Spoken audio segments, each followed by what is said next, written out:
तनाव हो, डिप्रेशन हो, एंग्जायटी हो, घबराहट हो, ये समस्याएँ रहती हैं 10 से 12%। जो सीवियर मेंटल डिसऑर्डर्स हैं, उनकी जो प्रेवलेंस है वो लगभग 1 से 2% है, यानी कि 100 में से लगभग 1 से 2 लोगों को सीवियर मेंटल डिसऑर्डर हो सकते हैं, जिसमें साइकोसिस है, बाइपोलर डिसऑर्डर है, ओसीडी है या डिप्रेशन में साइकोसिस होता है।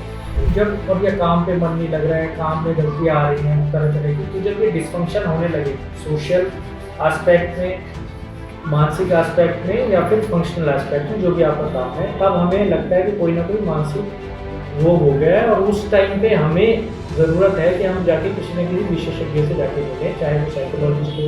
नमस्कार, चंडीगढ़ अमर उजाला से मैं वीना तिवारी। 10 अक्टूबर को विश्व मानसिक स्वास्थ्य दिवस है। एक ऐसा दिवस जिस दिन हमारे मनोरोग संबंधी चीज़ों पर काबू पाने के लिए लोगों को जागरूक किया जाएगा। जागरूकता की बहुत ही ज़रूरत है क्योंकि मनोरोग यानी तनाव का स्तर बहुत तेज़ी से बढ़ रहा है। मानसिक विकार हमें अलग अलग तरह की समस्याएं दे रहे हैं, हमारे सोचने समझने की क्षमता को प्रभावित कर रहे हैं, हमारे निर्णयों को गलत साबित कर रहे हैं।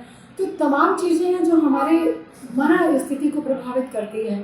इन स्थिति को सकारात्मक करने के लिए मनोरोग संबंधी विकारों के काबू के लिए ही 10 अक्टूबर को विश्व मानसिक स्वास्थ्य दिवस मनाया जाता है।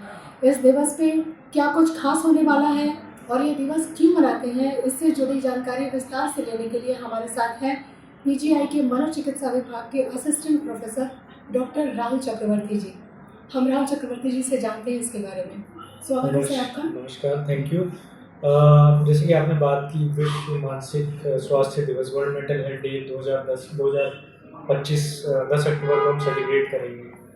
तो बेसिकली रीज़न क्या है, क्यों हम सेलिब्रेट करते हैं? लाइक कोई भी जैसा कोई भी और दिन हम सेलिब्रेट करते हैं, वो बेसिकली अवेयरनेस बढ़ाने के लिए। और मानसिक स्वास्थ्य को लेके थोड़ा अवेयरनेस की कमी है, स्टिग्मा है, अभी भी लोगों को शर्म आती है ये बताने में कि मुझे मानसिक दोष है या मानसिक स्वास्थ्य खराब है या कोई डिप्रेशन एंग्जाइटी जो भी है, वो बताने में कहीं ना कहीं अभी भी शर्म महसूस करता है। तो उस शर्म को हटाने के लिए, लोगों को अवेयर करने के लिए कि मानसिक स्वास्थ्य क्या है, ये शुरू हुआ था 1992 में और हर साल अलग अलग थीम के द्वारा इसको सेलिब्रेट किया जाता है। जैसे इस साल की थीम है mental health in disasters and emergencies, यानी कि जैसे पिछले आप देखा होगा पिछले 1 साल में अलग अलग देशों में और भारत में भी कुछ ना कुछ नेचुरल डिजास्टर्स आए हैं, कुछ मैन मेड डिजास्टर हैं, जैसे वॉर चल रहा है, कहीं ना कहीं दुनिया में वॉर चलता ही रहता है। तो उससे क्या है कि लोगों को सिर्फ फिजिकल हेल्थ नहीं खराब होती है, मेंटल हेल्थ पर भी काफ़ी असर पड़ता है। तो इस बार ये थीम उस पर आधारित है, ठीक है। और जो दूसरी चीज़ें हैं कि सबसे पहले तो ये लोगों को पता होना चाहिए कि मानसिक रोग है क्या।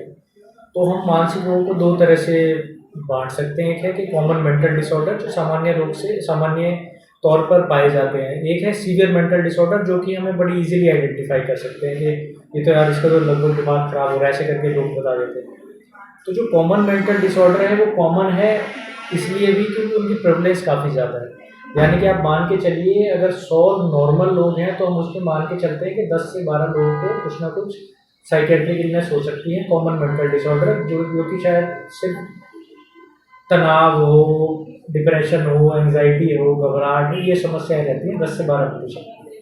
जो सीवियर मेंटल डिसऑर्डर्स हैं, उनकी जो प्रेवलेंस है वो लगभग 1 से 2% है, यानी कि 100 में से लगभग 1 से 2 लोगों को सीवियर मेंटल डिसऑर्डर हो सकते हैं, जिसमें साइकोसिस है, बाइपोलर डिसऑर्डर है, ओसीडी है या डिप्रेशन में साइकोसिस होता है। तो उन लोगों को तो आइडेंटिफाई करना बड़ा ईजी होता है, लेकिन जो 10% वाले लोग हैं जो कॉमन मेंटल डिसऑर्डर्स हैं, उनको लोग लगता है कि ठीक है तो हमें भी स्ट्रेस हो रहा है, इतना क्या है। तो उस तरह से वो लोग लूप में नहीं आ पाते, ट्रीटमेंट के लिए नहीं आ पाते जी। जैसा कि राहुल जी ने बताया कि कहीं ना कहीं हमारा मानसिक तनाव बढ़ रहा है जो हमारी मानसिक स्थिति को प्रभावित कर रहा है। तो राहुल जी, हम जानना चाहेंगे कि कोविड के बाद से ये समस्या काफ़ी बढ़ रही है क्योंकि मानसिक स्वास्थ्य पे बहुत चर्चा हो रही है कोविड के बाद से। तो इस पे काबू पाने के लिए मतलब एक सामान्य व्यक्ति जिसको नहीं पता है कि वो मनोरोग से पीड़ित है या नहीं, वो बचाव के लिए ऐसी चीज़ें क्या करे अपने दैनिक दिनचर्या में जिससे उसको मतलब इस तरह की प्रॉब्लम से बचने में थोड़ी आसानी हो। लेकिन कोविड एक तरह से वाटर शेड ईयर था हमारे लिए। हमें हमें ये लगता है कि कोविड के बाद से समस्याएं बढ़ गई हैं, लेकिन सारी चीज़ यही नहीं है कि समस्याएं बढ़ गई। कोविड के बाद से हमने आइडेंटिफाई करना शुरू कर दिया है, लोग कोविड के बाद से थोड़ा वोकल हो गए हैं, बातचीत करने लगे हैं इसके बारे में कि मेंटल हेल्थ उस टाइम पे काफ़ी एंग्जाइटी थी। और उससे दूसरा और क्या फ़ायदा हुआ कि हम एक ऑनलाइन कंसल्टेशन वाले मोड में चले गए। सारी चीज़ों के लिए उस टाइम पे ऑनलाइन कंसल्टेशन हो रहा था, उससे क्या हो गया हमारी जो रीच है वो बढ़ी है। हम जो एक था एक दबका समाज का जिसके पास हम पहुंच नहीं पाते थे, वो हमारे पास नहीं आ पाता था कि पैसे नहीं है और हर जगह अच्छी सुविधा नहीं है, तो अब उनको हम किसी न किसी तरीके से मोबाइल के ज़रिए, इंटरनेट के ज़रिए उन तक पहुंच पा रहे हैं। तो कोविड से ये फ़ायदा हुआ। दूसरी चीज़ कि हम आइडेंटिफाई कैसे करें।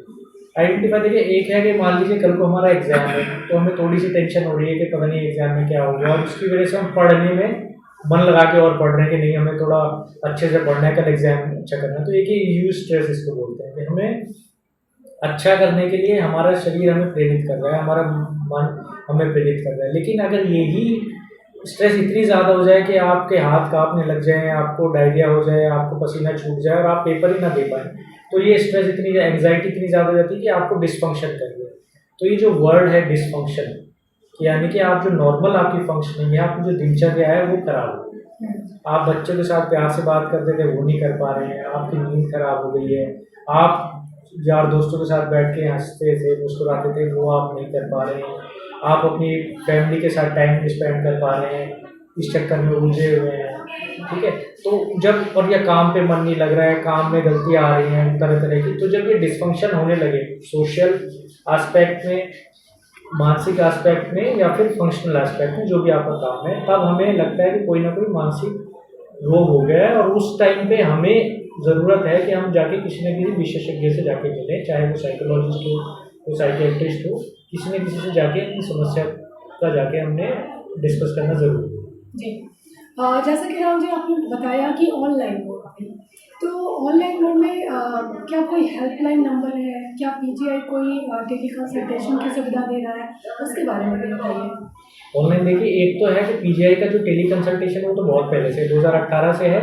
कोविड टाइम से हमने काफ़ी एस्केलेट कर दिया था, तो हमारा नंबर काफ़ी ज़्यादा हो गया था। हमने उस टाइम पे तो ओपीडी ही टेली मोड पे चल रही थी, और अभी भी हम पेशेंट्स को फॉलो अप करते हैं। कुछ नए पेशेंट जो दूर दराज के हैं वो हम ऑनलाइन देखते हैं। दूसरा है, भारत सरकार ने 10 अक्टूबर 2022 को जो वर्ल्ड मेंटल हेल्थ डे था, उस टाइम पे टेली मानस पोर्टल लॉन्च किया था, जो कि 24/7 एक हेल्पलाइन है, 14416 उसका नंबर है। उसके ज़रिए आप 24 घंटे कहीं भी बैठे हुए आप फ्री में नंबर डायल करके, फ्री ऑफ कॉस्ट है, आप डायल करके अपनी भाषा में, 23 भाषाओं में वो इस समय उपलब्ध है। आप जिस भाषा में बातचीत करना चाहते हैं, आप अपनी समस्या उनसे डिस्कस कर सकते हैं। तो जो कॉल पिक करते हैं वो काउंसलर्स होते हैं। तो अगर आपको लगता है कोई डे टू डे कोई स्ट्रेस है, कोई छोटी मोटी समस्या है, तो वो काउंसलर अपने लेवल पर निपटा देते हैं।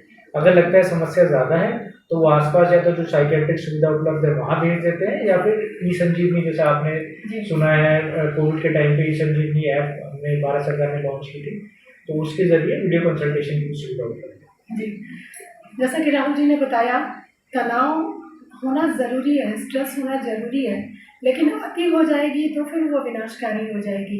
हमारे बॉडी में सकारात्मक और नकारात्मक दोनों हार्मोन का निकलना ज़रूरी है, लेकिन बस ध्यान देना ये ज़रूरी है कि कोई हार्मोन ज़्यादा मात्रा में ना निकल जाए।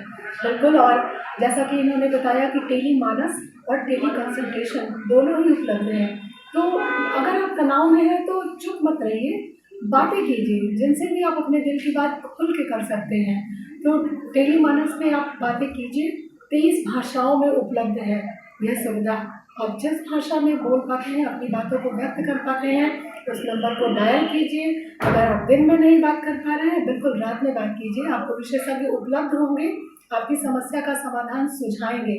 चुप मत रहिए, बात कीजिए। यही मंत्र है मानसिक तनाव से बचने का। राहुल जी ने आज हमें बहुत अच्छी जानकारी दी। धन्यवाद राहुल जी। अगर आप ये वीडियो YouTube पर देख रहे हैं तो हमारे चैनल को सब्सक्राइब करें और बेल आइकन को दबाना ना भूलें। अगर आप Facebook पर ये वीडियो देख रहे हैं तो हमारे पेज को लाइक करें।